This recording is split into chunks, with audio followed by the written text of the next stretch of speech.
Bom, vamos lá, gente, atualizar a situação aí. Agora mesmo à noite, o Itamaraty se reuniu com a encarregada de negócios da Embaixada Americana, Kimberly Kelly, né? Os diplomatas brasileiros pediram à americana, aos diplomatas americanos, explicações sobre a expulsão do delegado da Polícia Federal dos Estados Unidos depois da prisão do ex-deputado federal Alexandre Ramagem. É mais uma escalada nos atritos aí entre o Palácio do Planalto e a Casa Branca neste ano. Na viagem pela Alemanha, Espanha e Portugal, o presidente Lula não poupou críticas a Trump.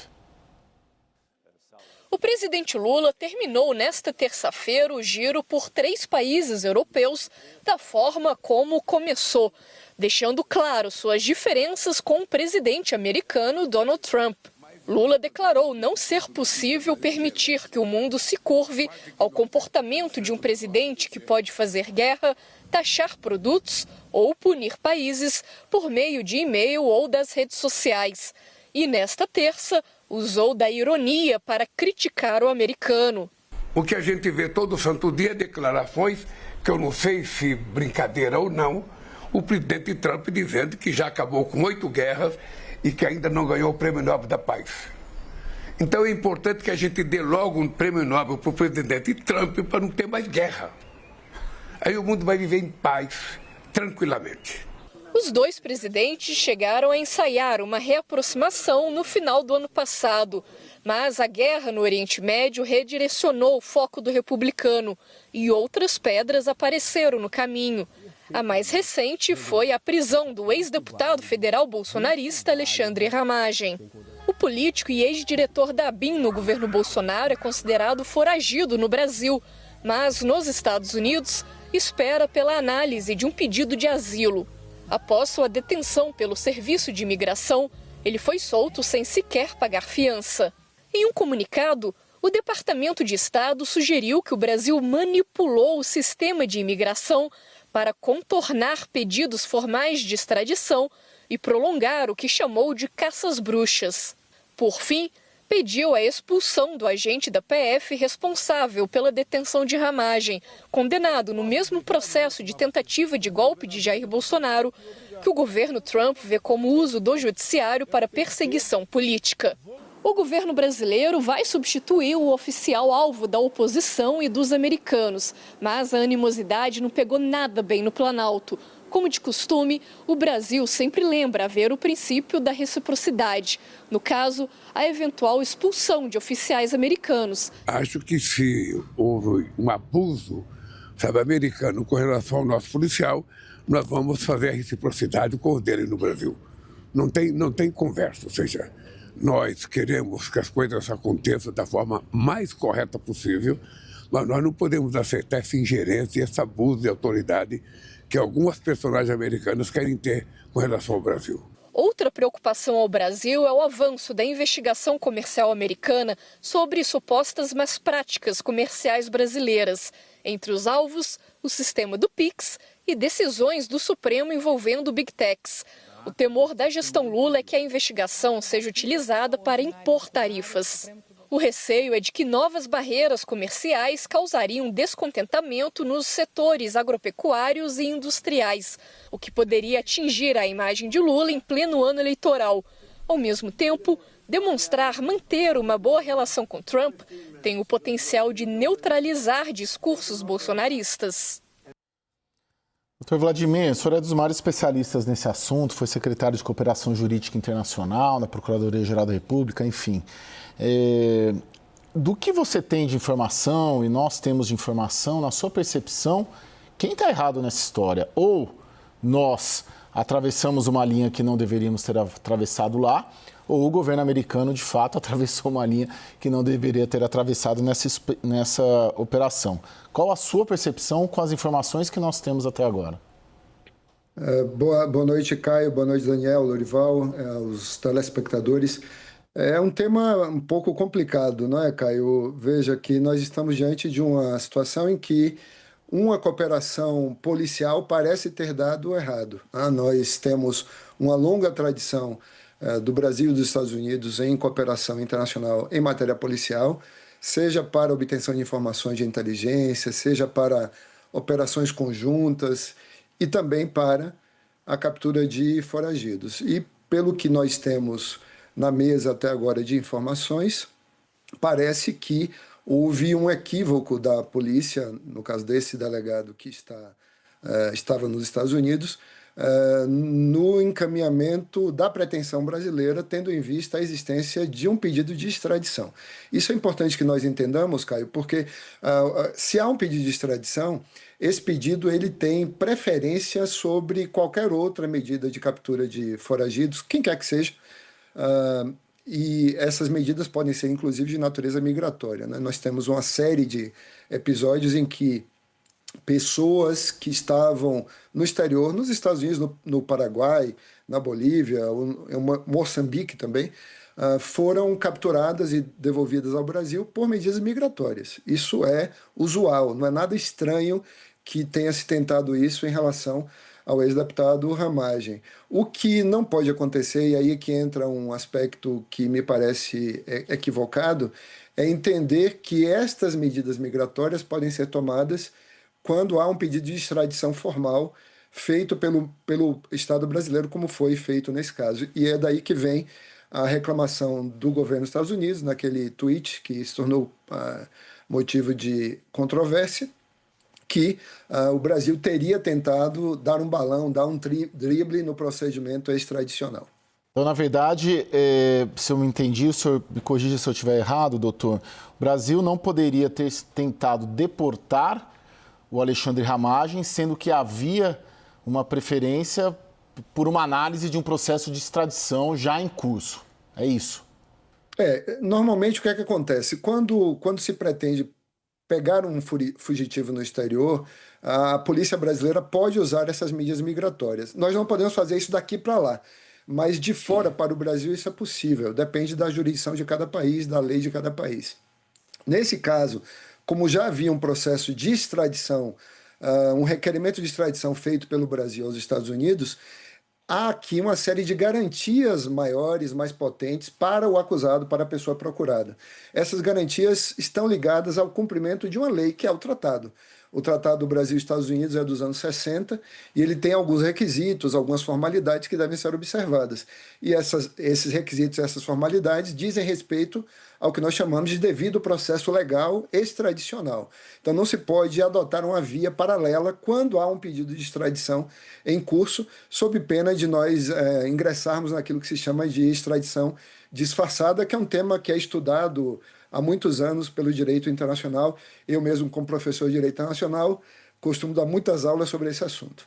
Agora, Daniel, isso acontece num contexto de uma relação que piorou, né? Quer dizer, já era ruim, ensaiou-se uma aproximação, mas aí voltou-se nesse ano a ter uma série de episódios, inclusive no âmbito comercial, de uma piora na relação presidencial e também na relação entre os dois países?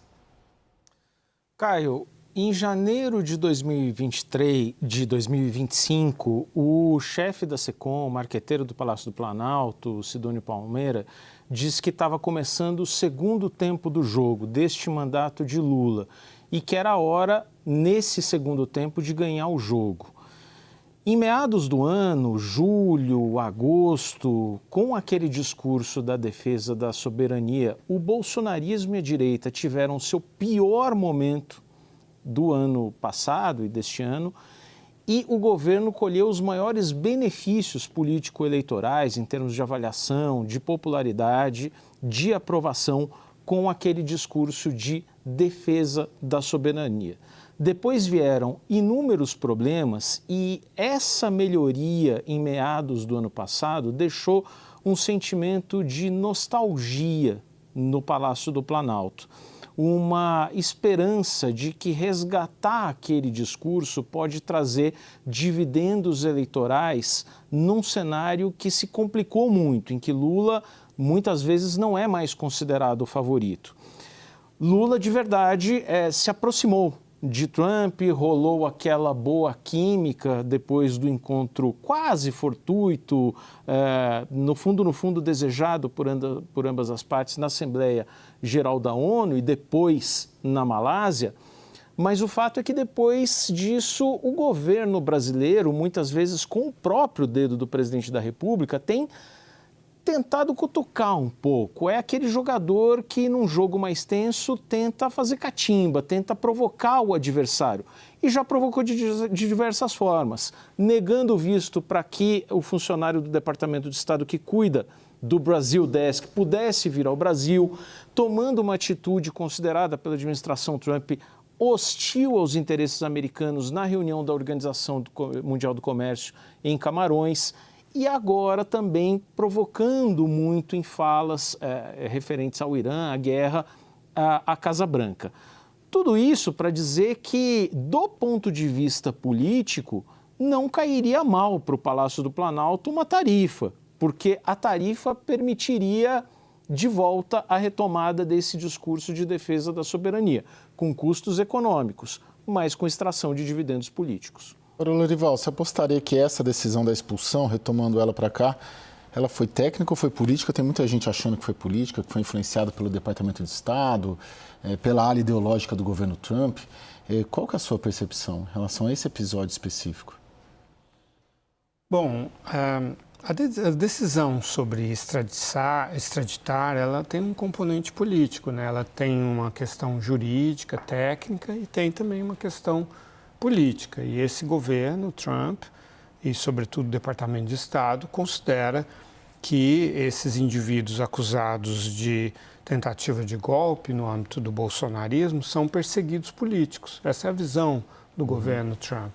Então, o que eles sentiram foi que esse delegado da Polícia Federal tentou manipular o sistema para cavar ali uma extradição que não era desejada pelo governo Trump. Então, eles sentiram que foi um abuso, né, por parte do Brasil, né, no território americano. Então, isso dá um argumento muito grande para o Departamento de Estado voltar a tracionar essa questão de que o Brasil persegue opositores políticos, né, e que tentou fazer isso nos Estados Unidos, né? Então, isso deixou o Departamento de Estado com enorme apetite para entrar em ação, né? Então, não se trata aliás, o presidente Lula parece intuir isso quando ele diz assim: se tiver ocorrido uma arbitrariedade, nós agiremos com reciprocidade. Porque não houve arbitrariedade, portanto, não cabe a reciprocidade. Se o Brasil expulsar algum agente americano que não estiver fazendo a mesma coisa que o agente brasileiro tentou fazer, isso é uma retaliação, não é uma reciprocidade, porque o agente americano não fez o que o agente brasileiro tentou fazer. Então, eu vejo o presidente Lula, nesse discurso agora, sobre o Prêmio Nobel, né, atacando pessoalmente o presidente Trump. Não é uma crítica geopolítica, não é uma crítica difusa a uma política dos Estados Unidos, é uma crítica à pessoa do Trump. Vamos dar logo esse Prêmio Nobel para ele parar de fazer guerra. Esse tom, eu só me lembro de ter sido adotado pelo Hugo Chávez, né, e depois o Nicolás Maduro, que é que imita o Hugo Chávez. Mas você não vê o Xi Jinping atacando pessoalmente o Trump, nem muito menos o Vladimir Putin, e nem mesmo o Kim Jong-un, né? Você não vê, simplesmente não vê, não é uma atitude normal, é uma atitude de provocação para tentar se colocar no mesmo nível que ele, como o Hugo Chávez, quando numa Assembleia Geral da ONU chegou, o George W. Bush tinha acabado de discursar, o Chávez chegou e falou: estou sentindo cheiro de enxofre aqui, o diabo esteve aqui. É um ataque pessoal, né? Não tem nada a ver com políticas. Sim. Agora, doutor, olhando, teria sido um erro também acreditar que os Estados Unidos se livrariam do Ramagem, talvez assim... personagem Ramagem, esse chefe da ABIN, a capacidade que ele deve ter ou a quantidade que ele deve ter de informações sobre o Brasil, sobre os Estados Unidos, enfim, sobre o que acontece por aqui, esse componente que eu queria abordar com você, né? O fator Ramagem nessa equação toda aqui que a gente está tratando. Eu acho que eu tenho intuitivamente uma impressão de que não interessaria aos Estados Unidos se livrar e mandar ele de volta para cá, não só por fatores ideológicos, mas também pela capacidade que ele tem de informação, porque chefiou a Agência de Informação Brasileira. É uma ótima questão, Caio. Veja, de fato, como disse o Lorival há pouco, a extradição tem um componente político, né? Nós já vimos isso aqui mesmo no Brasil, no caso Cesare Battisti, quando o Supremo Tribunal Federal autorizou a extradição desse terrorista italiano, e na época o governo brasileiro, em 2010, o manteve aqui, né? Por uma decisão administrativa do Poder Executivo, uma decisão, portanto, também política do presidente da República na época. Isso pode acontecer também no contexto americano em relação à ramagem, e veja, ainda há um óbice importante aí, porque o Tratado de Extradição entre o Brasil e os Estados Unidos é um tratado muito ruim, muito antigo. É um tratado que já deveria ter sido atualizado pelo Itamaraty, pelo Departamento de Estado dos Estados Unidos, para que a lista de crimes que está nesse acordo, que é dos anos 60, seja compatível com a realidade do século XXI, né? Esse é um problema que já por si só seria um impeditivo da extradição, independentemente dessa etapa política que sempre há no processo tradicional. Um outro óbice é a questão do asilo. O pedido de asilo também pode ser um óbice ao pedido extradicional. E o terceiro tópico é esse que você aponta aí. De fato, nós temos na história da cooperação internacional um famoso pedido de extradição feito pelos Estados Unidos para a captura de Edward Snowden, que foi um agente da NSA, da Agência de Segurança Nacional dos Estados Unidos, que acabou indo refugiar-se na Rússia e lá obteve refúgio, está lá como cidadão, e obviamente nós não vamos imaginar que Snowden está lá graciosamente, né?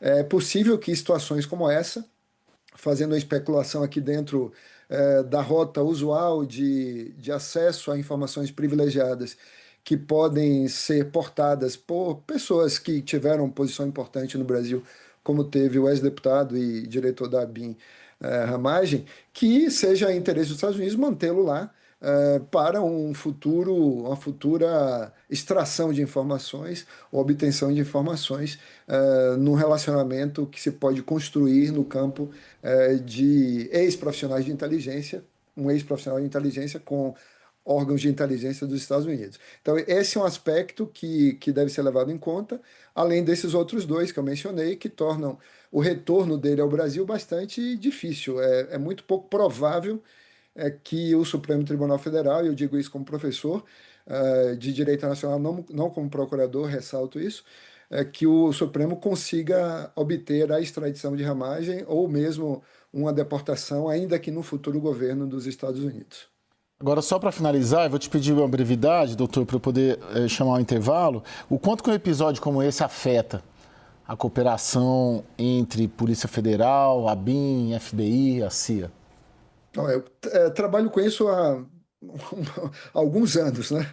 E eu posso dizer que nós temos uma excelente cooperação em matéria jurídico-penal com os Estados Unidos, pelos Ministérios Públicos, com o Departamento de Justiça, com o Departamento de Estado, com outras instituições importantes, né? Todo o Brasil, as chancelarias, todos os órgãos, as polícias. E quando nós vemos uma situação como essa, uma aresta se criar num relacionamento que é tão profícuo, eu fico temeroso de que nós tenhamos problemas com a obtenção de dados e provas sobre práticas pedófilas, distribuição de material pedopornográfico, de abuso sexual infantil, luta contra o terrorismo, contra o crime organizado em geral, contra o narcotráfico. Então, eu diria que é importante que nós não escalemos essa situação para que não haja a interrupção dos canais pelos quais fluem essas informações daqui para lá e de lá para cá, em proveito das duas sociedades.